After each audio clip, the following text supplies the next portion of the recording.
Hi, my name is Dayton. I'm going to be going over today with you the full Platinum plan. I'm going to give you my analysis on it. On TikTok, I go by Mr. Our Legacy Matters, but name is Dayton. Let's have a good time with this, go over this plan, understand what part is actually for the black community and what part is an encompassment plan, meaning affects any community out there, person of color, everybody else. So start from the beginning. It's a short plan. It's not the 29 pages of the Biden plan. We'll be going over that later. Black economic empowerment and access to capital. Jobs, jobs, jobs. Reach an even greater level of historic employment and wage growth for the black community set in 2019, which it was, so that anyone looking for a job gets one. That's an everybody thing. We know this. Seek infrastructure funding that leads to widespread growth in the annual $500 billion federal contracting opportunities. Now, if they do make an initiative to have black companies specifically put into this bidding war, basically, this would be great for us. It'd give us an opportunity to at least latch onto those dollars. For every dollar of federal funding you get in, generally, you're going to get a return on investment of about $3 to $7 of growth in your community. So it'll be nice to have that. Next would be grow minority-owned businesses with additional tax cuts to stimulate hiring and investments. That works for everybody, so that's not specifically the black community. Encourage onshoring and development of domestic manufacturing to increase supply chain, business development, and employment. Once again, encompassing everybody, so I'm going to give that it covers everybody underneath the sun. Examine barriers to employment, including fees, occupational licensing, arrest records, inaccuracies, and expungements. This could actually affect the black community if they make the initiative specifically for the black community, though this would affect anybody with any of those charges and those issues with fees. Increase activities in opportunity zones, including benefits for local hires. This one, if it's a community that's being gentrified and it's predominantly a black community or any POC community, this would help them, but we could put this at 50-50. The reason why I say 50-50 is it affects all communities and it also locks it into a particular community. So if they're gentrifying a black community, they need to hire local and black community members. So I'll give it a 50-50 there.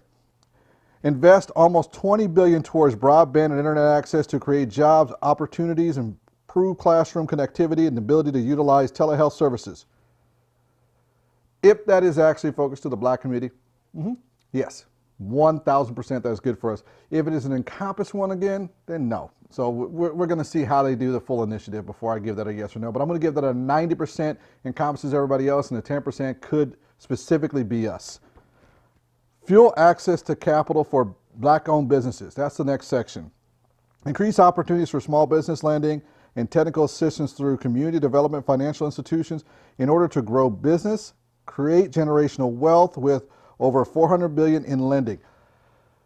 Okay, this one is an Encompass one, though it is good for us.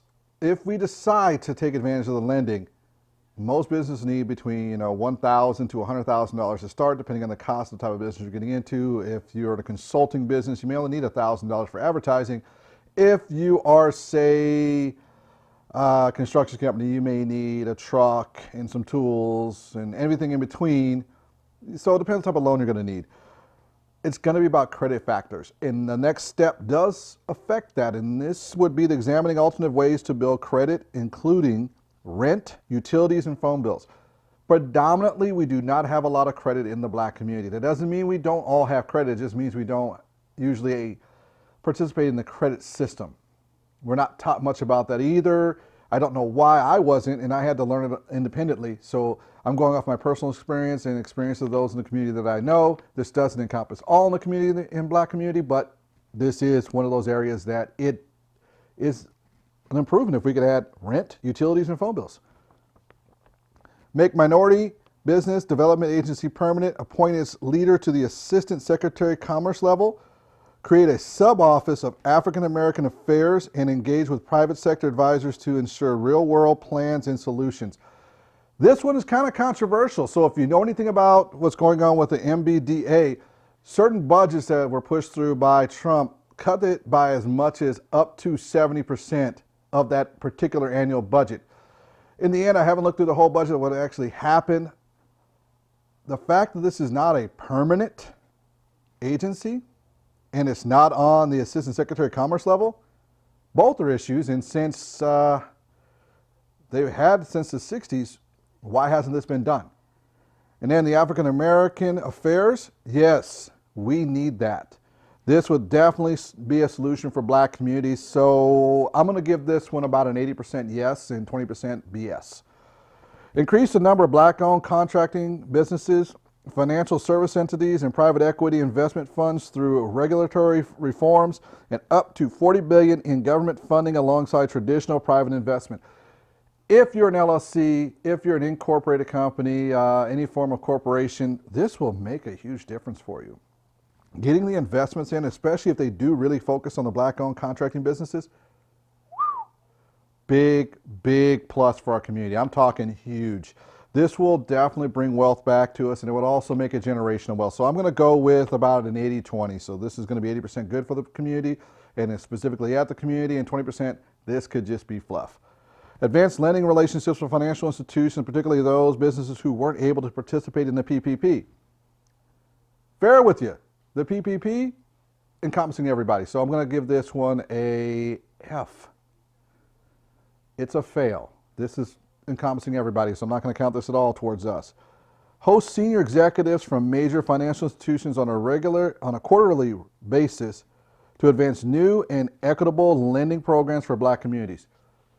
That one right there will change everything when it comes to finances in the black community. This is huge. You may not see and understand what that means, but what that really means is the big black community leaders can sit down with the financial leaders and talk about how we could best increase financial opportunities with lending in our communities where we do not get messed over by the loans. Huge for us. More education opportunities. That's the next section. Education African Americans can choose. I've read this one. Let me read it out to you. You'll see what I'm saying. Federal, state, and local community partnerships to close failing schools to replace with full school choice and education opportunities to put American parents back in control over their children's future. That encompasses everybody. That's not just the black community. So I'm going to throw that one out the door. Increase child care tax credits and provide greater access to quality preschool. Once again, every community would qualify for that. If they did focus both of those on the black community, then I would give that a plus, but that's just going to be one of those all-encompassing things. So both of those sections, throw them out the door.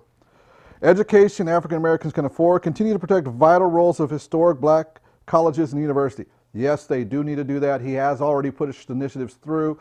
Unfortunately, the last one that went through Congress, even though it said $250 billion, let's be real, it was only about $85 billion and went directly to HBCUs.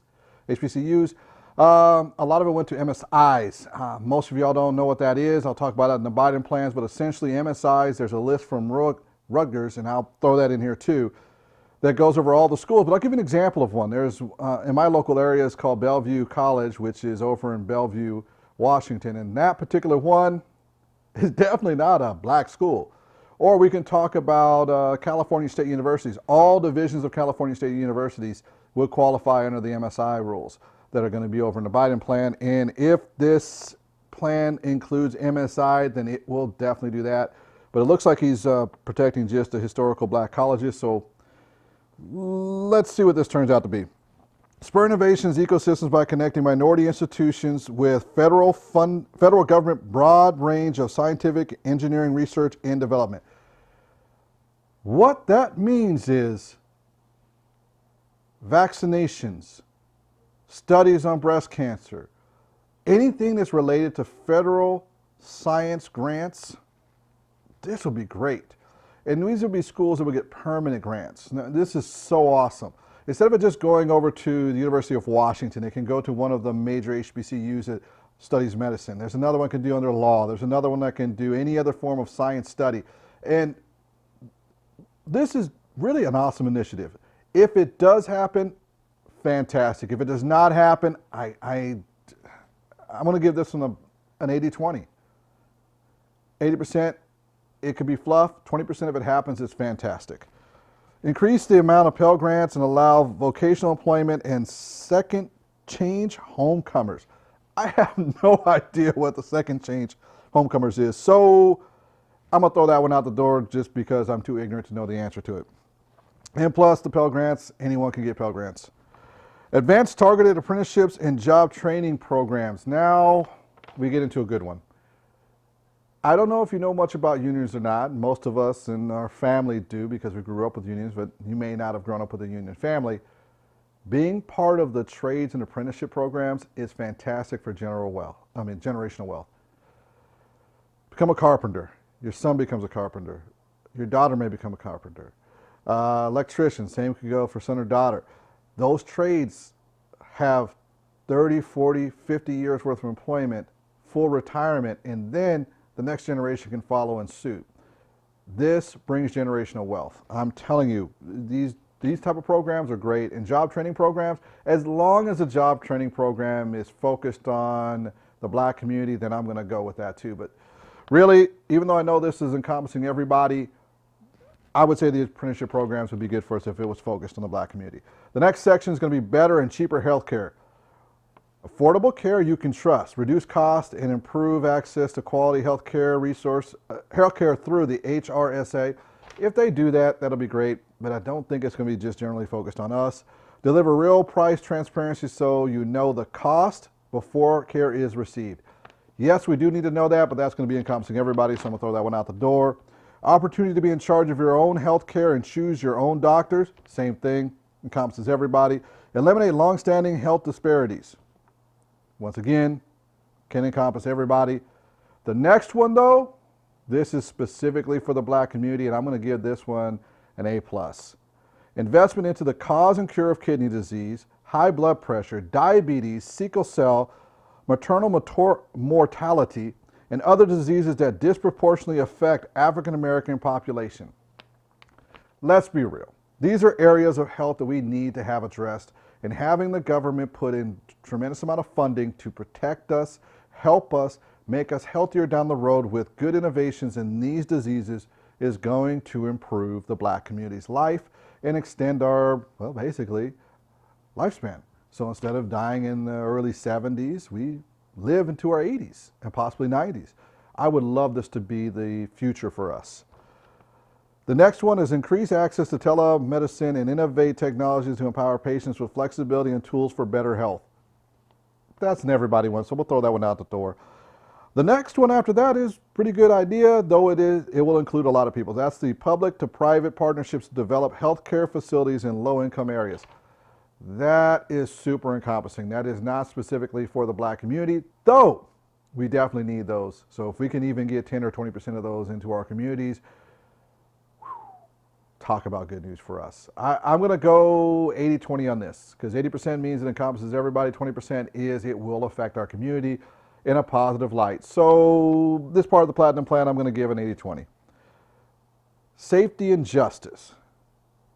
Safe streets. Continue to make historic improvements to the criminal justice system through common sense actions like the First Step Act, including increased use of drug rehabilitation versus drug incarceration. Just look at the 80s and look at the early 90s.